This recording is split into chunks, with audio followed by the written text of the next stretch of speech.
Okay, mukhang merong problema ngayon itong PBA pagdating dito sa tinatawag na kanilang viewership, ratings at pati na dito sa pagbubuo ng sarili nilang venue.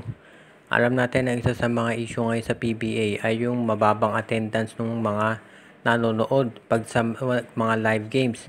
Nakikita naman natin yan na hindi na napupuno ang PBA ngayon at isa yan doon sa mga problema na dapat asikasuhin ng PBA. As it is, bukod dun sa mababang live attendance, ang isa pang tinitignan ng PBA na issue ngayon ay yung problema nila pagdating dito sa TV ratings. Kahit sinasabi ng PBA na mataas daw yung ratings nila, iyan ay pag finals lamang. Pero pag mga regular games ay mababa talaga ito kumpara dun sa mga ibang kompetisyon katulad sa volleyball at UAAP. Ang isa pang kinakailangan tignan dito ng PBA ay negatibo talaga yung sabihin na nating dating sa mga tao nitong mga trades na nagaganap ngayon sa pagitan ng SMC at ng Terra Firma at Northport at pati na rin itong MVP Group at itong Blackwater Bossing. So yan ang mga dapat asikasuhin ng PBA. Ang isa pa, pagdating dito sa isang proposal ng PBA na gumawa daw ng bagong venue. Pero syempre, ang iisipin ng mga tao, unang-una magastos yan. May budget kaya ang PBA dyan? At pangalawa, kahit na meron ng tanong, mapupuno naman kaya? Dahil nakikita nga natin sa maliliit na venue na ginagawa ng PBA Games, pero hindi pa rin napupuno. Ang isa pang problema ng PBA ngayon, ito palang 4-point shot na i-implement nila ay hindi dumaan doon sa mga coaches. Ito ay sinabi mismo ni Coach Cheng Giao.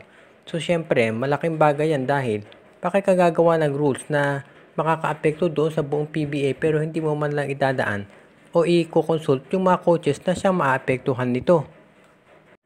Ang isa sa tinitignan ngayon ng Barangay Ginebra na posibleng trade na pasukin nila ay kunin ang 6'7 na si Gio Ambohot mula dito sa Converge Fiber Excess.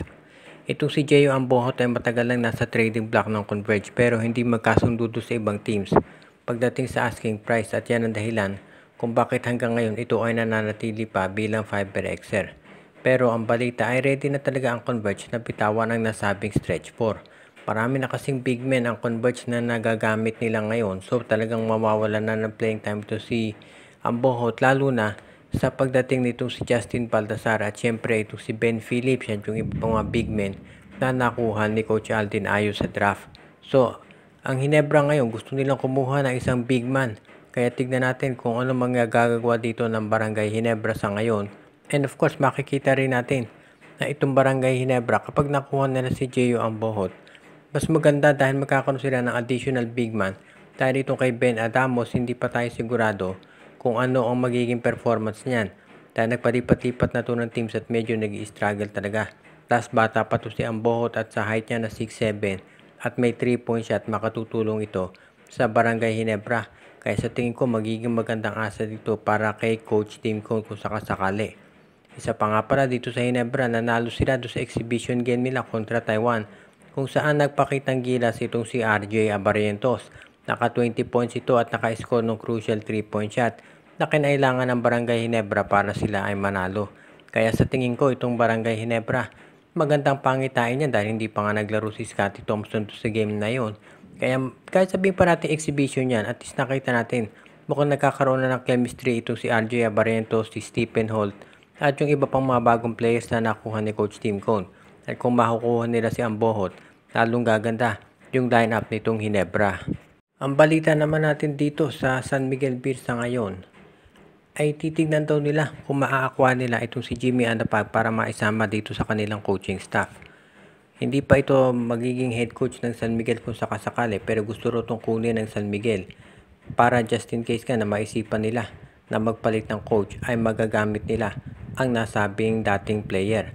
Alam din natin na itong San Miguel Beer ngayon ay tinitignan kung makakakuha sila ng additional na mga iba pang coaches para i-beef up yung kanilang staff dahil nakita natin na talagang nahirapan sila dito sa Meralco Bolts. Kung sakasakali, medyo mahirap kunin ito si Alapag dahil ngayon nandyan siya sa NBA bilang development coach ng Sacramento Kings. At syempre, hindi naman yan basta-basta bibitawan doon. So, tignan natin kung makukuha nga ng San Miguel ito si Jimmy Alapag. Kung sakasakali at na makuha nila si Alapag, hindi na nakagugulat kung ito eventually ang maging bagong head coach ng San Miguel. Dahil sigurado ang dami na experience ni Alapag bilang development coach ng Sacramento Kings sa NBA. Siyempre, ibang level na yan. Kaya sa tingin ko makatutulong yan sa San Miguel. Tandaan natin, ito si Jong Chico nung kinuha ng NLEX na eventually napalitan si Coach Frankie Lim. So kung makukuha ng San Miguel ito si Jimmy Alapag, baka ganyan din ang mangyari, eventually palitan ito si George Gallant. So yan ang aabangan natin dito. Alam natin na may pressure na dito kay George Gallant na mapag-champion ng San Miguel, given na ang lakas ng lineup nito. Kaya yan ang aabangan natin ngayon. As it is, itong SMB, marami pa yung adjustment na kinakailangan gawin ngayon.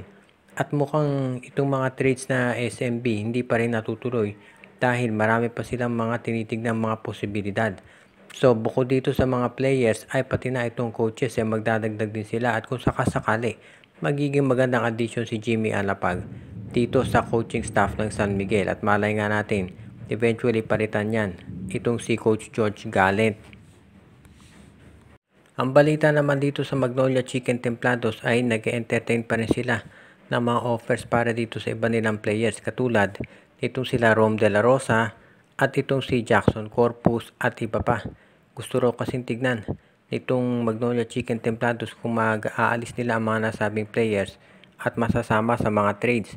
Kasi syempre sa bandang huli magdedepende lahat yan dito sa Magnolia kung sino ang gusto nilang magiging kapalit. Itong si Rom De La Rosa, mataas pa rin ang trade value niyan dahil ito'y parte ng rotation ni Coach Chito Victorero. At ibig sabihin, hihingi siyempre Magnolia yung sulit na kapalit para nasabing player. Sa ngayon, ito namang ibang players katulad ni Jackson Corpus, Russell Escoto, Joseph Periobo, yung mga yan, mababa trade value dahil hindi naman nagagamit. Ito si Jerick Anmisi, mataas pa rin yan dahil ito isang bagong player pa lamang at napakataas ng potential plus bata pa. Tsaka ito si Jerick Balanza. So, ibig sabihin marami pang trade assets itong Magnolia Chicken Templados kahit nakuha na nila ito si Xavier Lucero. Asahan natin na magkakaroon pa rin ng pagbabago dito sa lineup ng Magnolia dahil siyempre itong Magnolia mukhang determinado na magkampiyon at gusto nila masiguro na sila ay makakakuha ng mas malalaking mga players at mga mas bata para makatulong dito sa kanilang darating na kampanya. Ngayon itong Magnolia gusto rin siguraduhin na kapag nagsimula na ang Governor's Cup ay ready na yung buong lineup nila. Kaya itong mga trade transactions na to as soon as possible ay gusto ng Magnolia na masakatuparan na. Pero ganun pa man, hindi sila nagmamadali talaga dahil ayaw naman nila na magkamali na malugi sila sa mga trades na gagawin. Kaya abangan na lang natin yung ibang movements na gagawin. Pero sigurado rito kapag may magandang offer na nakuha Magnolia para dito kay De La Rosa, kay Corpus, kay Calvin Abueva of course, ay sigurado na itutuloy na nila itong mga trade transactions. Shout out kay Eduardo Monsales, Joseph Pineda, RG Bueno at Dalina family. Binabati din natin si Junjun, Angie, Patpat at B-Boy Matas, si Edwin Carmona Jr., Ireneo Salangsang, Michael D., Alicia Garcia, Katsakino Dukusin, Luis Alon, Ireneo Salangsang, Joshua Giray, Espejo at Rosales family, Dexter Domer, Jason Mendoza at ang iba pa nating taga-subaybay.